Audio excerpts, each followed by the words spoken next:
We'll take 3 questions for our 3 panelists, and from there we are going to close the meeting. So please, if you have a question, please you can ask Professor Jan Meyer, Mackenzie, or Ademelo Bello. So I see a hand up, Rosalind.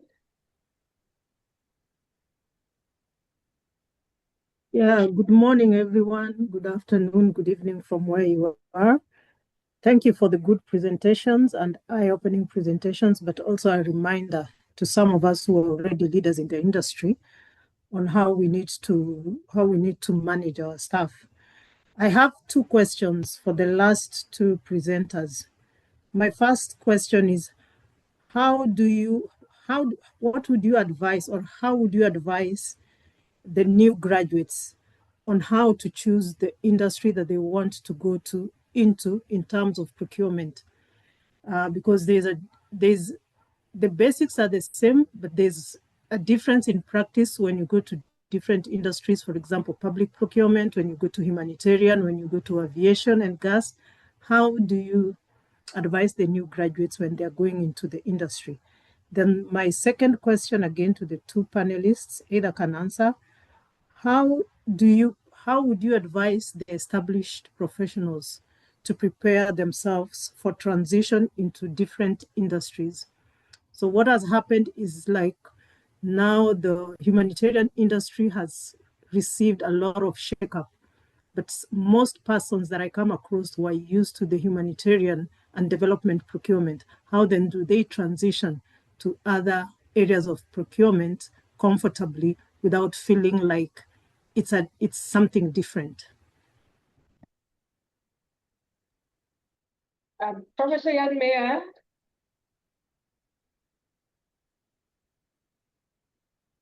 Yes, I'm here.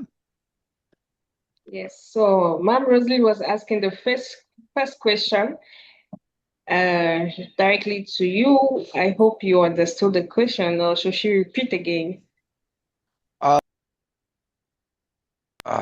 I would like that one repeated. I had missed it. I thought it was directed to the 2 last speakers. Could she just redirect the question again? So my first question is, how do you, for the new graduates, how or what do you advise them when they graduate in terms of going to a particular industry? How do you guide them to a particular industry, or what should they look out when they want to come into procurement in terms of the different industries? The basics are the same, but the practice for each industry is slightly different. Yeah, correct. There's a huge difference between the public and the private sector. It's in that particular field that when you groom somebody, from an academic perspective, you can basically set a baseline only. A student, a graduate, once he's got his graduate attributes sorted out and he's got his qualifications sorted out, and that is what makes it very difficult in the practice at this stage. If one considers the current situation. The current situation, graduates, for instance, somebody in the field of transport economics. Transport economics is not that great, for instance, in public supply chain management. In public supply chain management, you find that the focus would be primarily on acquisition, demand management, procurement, purchasing, and the likes of that. In that, the individual field would then have to further skill a person, and that's when I opened up, I said that you've got to look at skill training and then talent management, which is the long time definition. So each of these compartments would have to have a full plan, a development plan for or career path, if you want to call it that, then for his or her graduate. A graduate can't be applied directly afterwards after he's got his qualification. And that must be made perfectly clear to a graduate when he exits. In any circumstance, if he moves, let's say, even into the procurement field or in a huge distribution field, let's say MSC, for instance, their fundamental way of doing things differs from the generalistic way in which the academia will try and put it in place. Now, I say this because I myself came from a practical perspective, then went into to academia, and now have to try and marry the academia to this practice, which is continuously developing. And part of my presentation also was very specific. Even today, we have to now start looking way ahead of what we are teaching. And the second speaker was spot on when she said that development of the curricula is way behind the actual practice, that we're developing a lot quicker in the supply chain and logistics field than what the curriculum can keep up with. To answer that specific question, what do we teach them when they, or what can we tell them when they leave their alma mater? They'll have to be taught further into that specialization field. It's like I can give them the basics. I can't teach them every single aspect of the field of supply chain. Thereafter, we need institutions like AISCR, we need institutions like the PMI, and the APM, and all those to take you further into the specializations. That's my opinion. That's my opinion. So I hope it satisfies you. If I may add. Yes, Mr. Bello can add. Okay, thank you. The question is clear, and it is very key to this this session. How would we advise new graduates on how to choose the industry they want to go into or dabble into? It's not difficult, but it is supposed it's going to be intentional. Fresh graduates, I've always said, and I will repeat here, should go for learning. When I say learning, it's either you decide to go and do voluntary work in some businesses in order for you to learn what is done within that supply chain environment, and that adds to your knowledge. It also adds to your CV. Many organizations and many fresh graduates do not want to hear this. They only want to look for where would they get salaries or earn. It doesn't just go, it doesn't come like that. Do voluntary works with NGOs, with businesses that can help you. I recently encouraged my daughter to do that, and today she's been able to plug that into her CV, and she's using it to get better offers. And added to that, fresh graduates should not just rest on their certificates from the universities alone. Go and join professional bodies. Acquire professional certifications. These professional certifications will give you, even though you may not have the direct experience, but an eye-opener into what is done within that aspect of the business. Green procurement, for instance, distribution and warehousing and inventory. We have what we call CSCP and the rest of it in different aspects of supply chain bodies. Fresh graduates should go for all this, and it is important. You do not just rely on your university certificate alone. Like I said, voluntary service and acquisition of certifications through professional bodies is important for fresh graduates. And then there's another leg to the question. How would we advise established professionals? Myself in particular, I'm a case study.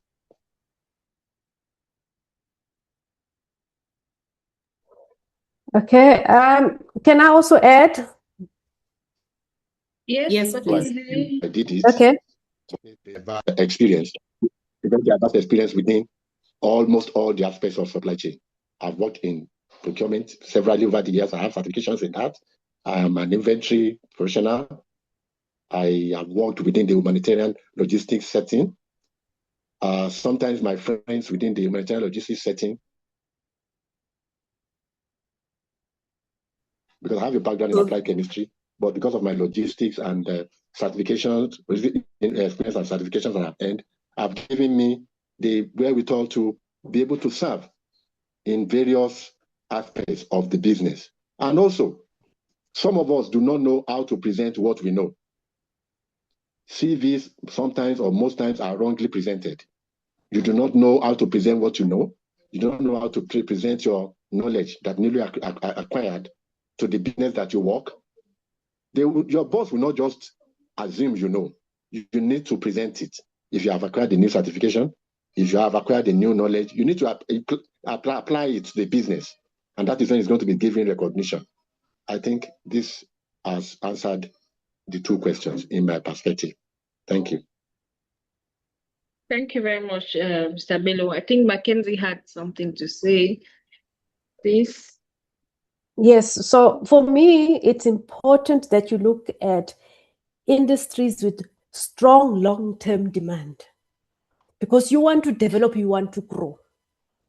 So industries such as where there's technology, pharmaceutical is a very good, and healthcare. Fast-moving consumer goods is a very good industry to enter. Renewable energy, now we are moving into the renewable space, and e-commerce and retail and logistics. Retail logistics in particular. So because you want as an individual, you to go from an entry-level position up to a level where you know there's opportunities for growth. These are very multifaceted industries where one can grow from one area of supply chain to another. So it is very critical that you do your research and say, what are the industries that are going to have long-term demand for my skill? And that is the approach that students need to take. On the next question, where you advise how do you establish a professional network, it's important to network even amongst yourself as students to establish and participate where there are supply chain bodies.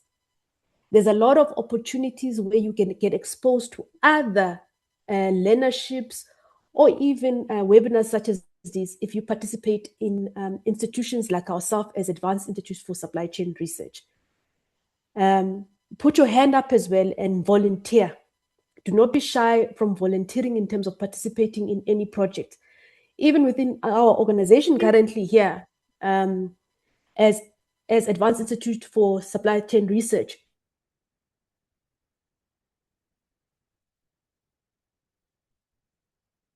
volunteering your participation. And that's just my little piece that I want to add. Thank you very much, Kanyezi. I would take one more question. I don't know how to read this. Lonishwa Machali. Lonishwa Mchali. Don't worry, I know it's not straightforward. Lonishwa Mchali from South Africa. Greetings to you all. My contribution is either a question or a proposed solution. A majority of African countries have a good partnership, especially trade partnership with Asia. By now, we all agree, reluctantly so, but the reality is that we should agree that Asia is pumping, pushing the world trade, the world's goods and maybe and services.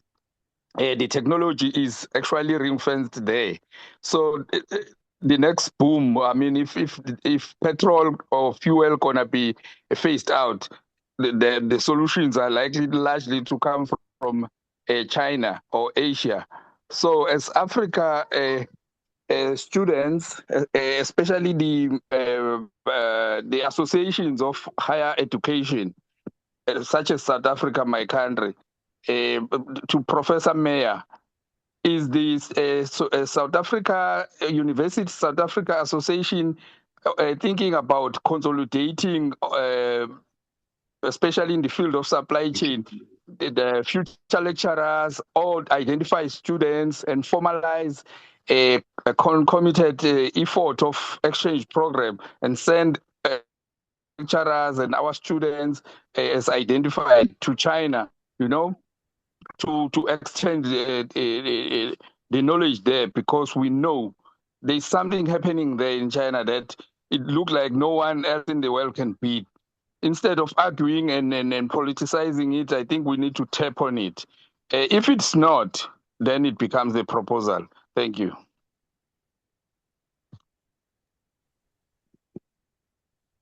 Thank you very much for the contribution of the question.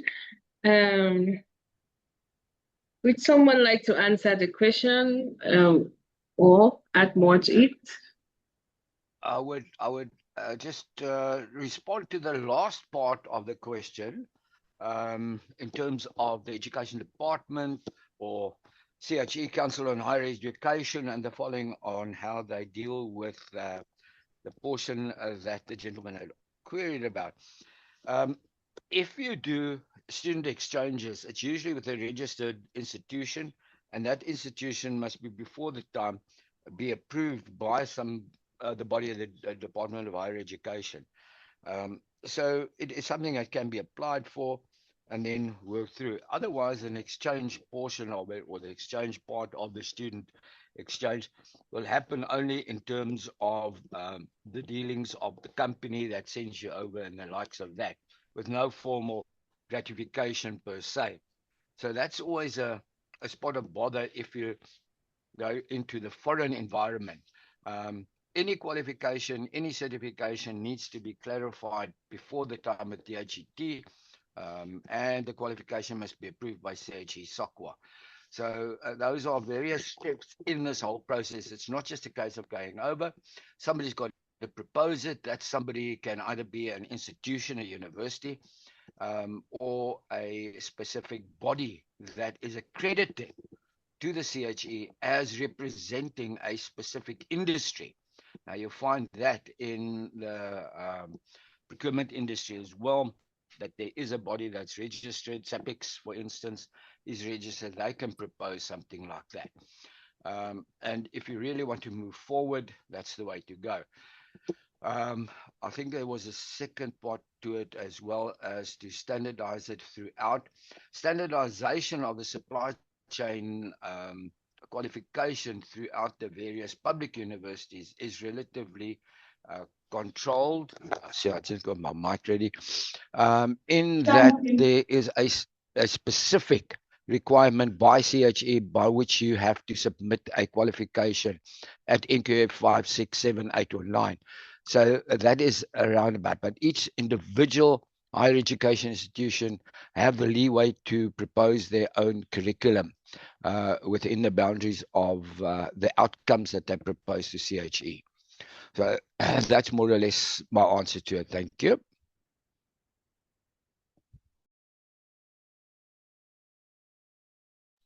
Oh, thank you very much, Professor Mayer. So, Josephine Gesa, do you have, please, your question should be as short as possible, please. Thank you. I just wanted to add a quick comment on, by the way, my name is Josephine Gesa, supply chain expert from Kenya. I just wanted to add on the question Roslyn had raised about how do you prepare new graduates for which sector to choose. And would like to say that one of the great things Nkanyezi mentioned was industry advisor boards. The same can be applied to the universities like through adjunct lectures, where business acumen is inculcated in students early in the years during universities, to be able to scan the business environment and global economic trends, because those ones define where jobs are likely to come from and whether the jobs are going to disappear. And therefore, that really opens their eyes.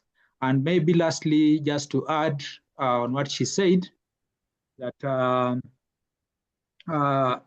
sometimes jobs CVs are filtered using technology, but again, technology should not lock out some of the talents that we may have had through the normal recruitment processes. We perhaps need to embrace Industry 5.0, which usually, brings in the human-centric aspect of the workplace. So That's what I wanted to add as a comment. Over. Right. Thank you very much, Josepha. I will hand it over to Ma'am Gary. Margaret Gary, please, could you close the session for us? All right. Thank you all. Thank you for the participants. We were at 100. I think the highest I saw was 120. And for keeping time, we've taken 15 minutes more of the time that was required. But thank you so much. To the panelists, thank you for the great knowledge that you shared, and also preparing us not only as the people entering the supply chain, but also as leaders as we go into the future, the needs and the tools that we need to have, plus the skills. I'd also like to thank Advanced Institute for Supply Chain Research for just making this possible, and ensuring that we continue learning and that supply chain will move to the next frontier. So our next webinar will be on the 27th of August this month. This will be on women in supply chain leadership, the barriers, opportunities, and institutional action. So it is not only for women, but also the men are invited to join, because I'm sure there'll be a lot of learnings from this. So thank you so much. Have a blessed day, have a good evening, and have a good night for all of us as we're in different time regions. Thank you, and see you later. For the presentation, you can see it on the YouTube channel, and there's also the link for the WhatsApp that has been put in the chat. So join, and we continue with the interactions and also questions there. Thank you, and bye-bye. Thank you all. Very much. Thank you. Thank you all. Yeah. So if you want to remain and have a discussion, you can remain. We can have a simple discussion.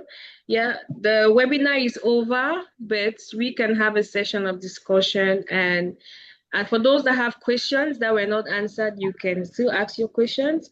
Professor Mayer is still here.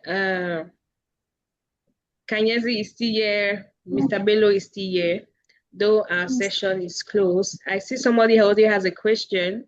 Joyce, please respond to the survey in the group, in the chat. We really need it so that we can do an assessment. Please do respond to the survey. Okay. So Joyce, please direct your question to the person you want to answer. Okay. All right. Thank you very much. Thank you for the webinar. It's been a great seminar and an opportunity for us. This one, I think it will go to Professor, and Nkanyezi also can answer. It has been so very insightful when you're talking about the young graduates and stuff. And the irony is, or the reality that we are facing is, some of us don't fall under the young generation, so to say. We have expanded and tried to grow in the industry. I'm personally talking about me moving into the supply chain and logistics, and just did my honors. But the challenge is, I was working in an administration, but love the industry to grow into. I don't have experience related to that. I've been trying to volunteer and to all age. It's not on my side. In South Africa, you know, when you go for learnership, there's certain ages that you qualify for. And people in the industry, because this is a very, very delicate profession where it's not easy for people to let you use their system, even if you want to learn. So how do you cater for us, this group of graduates that want to learn? We don't have experience, having different job experiences, and the age is not favoring, even if you want to volunteer. I've been experiencing so many challenges trying to penetrate into industry and learning and growing, because I really love what I did. I mean, I even went to the honors level while working and studying at the same time. Thank you. Okay, Joyce, perhaps just from my side, and I'm sure Professor Bello would probably have his own opinion as well. The one way, it is difficult, being from South Africa myself, to penetrate, especially if you're a bit more mature in growth than the normal learner. It's not impossible. The advice that one should take from this is to try and participate in groups like AISCR, and other institutions, when they offer programs of any nature to participate in that, that gives you something to hang on to teach you to implement what you do. Because the main reason why that person or company or so do not want to employ you immediately is the fact that they're not sure of your status in terms of the practicality of what you had been taught. So that makes it difficult for them to take a chance. Now, that's also the advantage in startup companies, which is the second part. If you can find a startup company, they're usually less prone to be selective in terms of that, and would gladly accept you and let you learn with the growth of the company. I can't obviously tell you which startup company. It is something you have to find yourself. But that is one other option that you can follow through with. The rest would then obviously be to work through organizations like ours and then take it from there. That's the short part of the answer. I'll definitely do that with your organization. Thank you very much. Pleasure. So Joyce, on my side as well, is that, you know, you must also be willing to start from scratch. Yes, I am. And this was something that I often find is a resistance when you want to become mature, because of the fact that you've now had established yourself in that working for quite a number of years. Be prepared and be willing.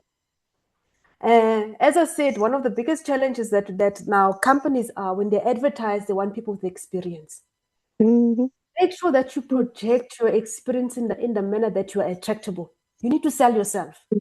And you know, one of the things that used to happen to me when I was looking for employment, I used to post my CV everywhere.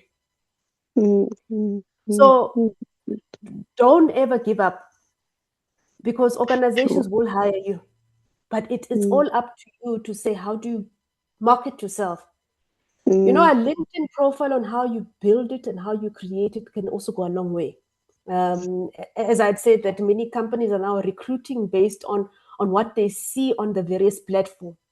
LinkedIn is a very powerful platform, but it also how it is that you sell yourself and you project yourself as an individual. Network. Join organizations where there are other supply chain professionals, but it must be intentional networking to say, I'm intending to put my hand up, intending to get far.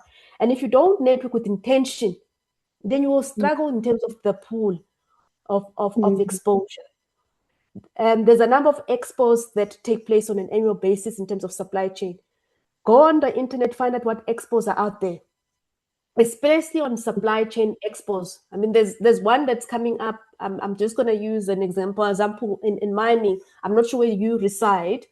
In Johannesburg, there's always a number of expos that are always taking place if you coming from South Africa. And I agree with Prof. Mayer. Most of the time, what happens with graduates, they want to go for the big companies, but growth is in the smaller companies, the small to medium companies, and that is where you need to target. Because once you have that experience, then you can move up to the next level in terms of supply chain.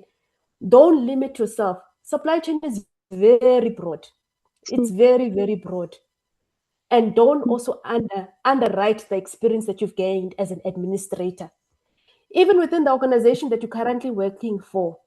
I mean, I'm going to use our organization that I work for as an example. There's a lot of people that put their hand up in terms of administration that say, I want to be exposed and have certain hours in terms of the supply chain environment. We engage, we talk to say how it is that you're going to, how you're going to participate. Sometimes you're going to have to burn the candle on both sides. I always say you burn the candle on both sides, knowing that you still have a particular job within an organization, but yet you want exposure. So use the time even with your current employer to say, I want to be exposed in this field, but I'm not going to drop the ball in terms of the work that I'm doing. Give me the opportunity to spend 3 hours of the day in a particular department, because I can tell you wherever you're working right now, there is some sort of supply chain department that is there. but you need to approach your leadership and be bold enough to speak and approach your management. Sometimes we hide, we become shy. So if you want to grow, you need to take the horn with both hands and do the things that are difficult. As I said, you need to bend the candle on both sides and not just give up. I hope that answers your question. All right. Thank you very much. It really did. Thank you. I really appreciate that. Let me quickly add one quick addition. Please, while he's answering, please open your videos. Please, open your cameras so that we can take some snapshots.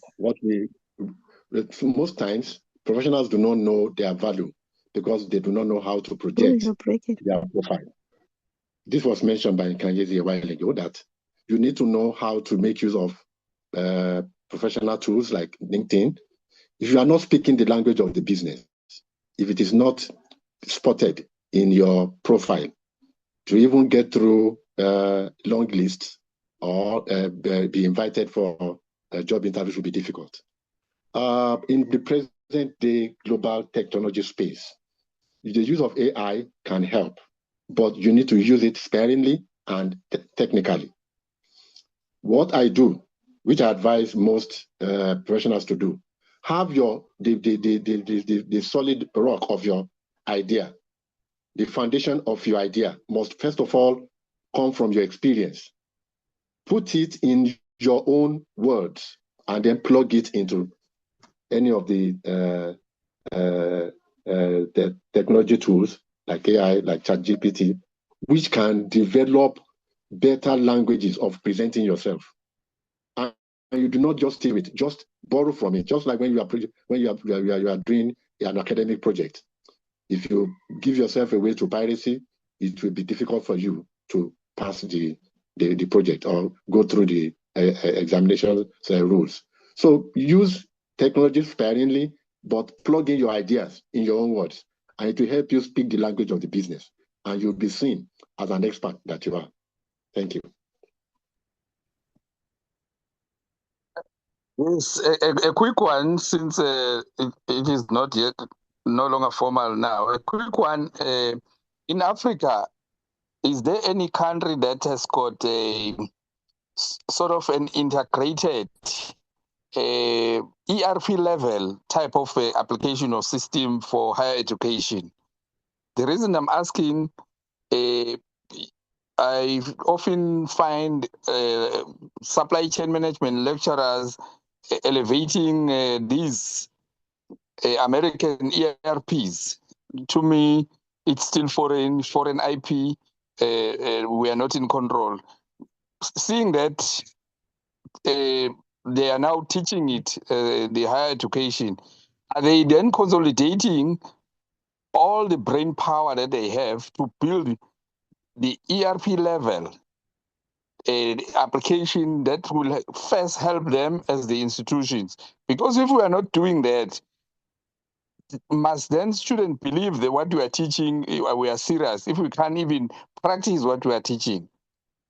I'm not even going to government and its public entities, because politics kill any good idea. But I'm saying, I think it's high time that higher education institutions have got a consolidated or a big data type of application that every institution fit into, because they are the production house for all these talents. If they cannot do that, it's difficult to convince anyone else that the ERP from America are the best. If we can't even, with the knowledge that we have, we can't even crack a higher education type of ERP system. Thank you. And if it's there, I would gladly like to know that country so that we can start collaborating. The reason I'm raising this as an interest, my research was around the difficulty, the challenges on supply chain, on SMEs to engage public procurement. You know, these various systems, information asymmetry.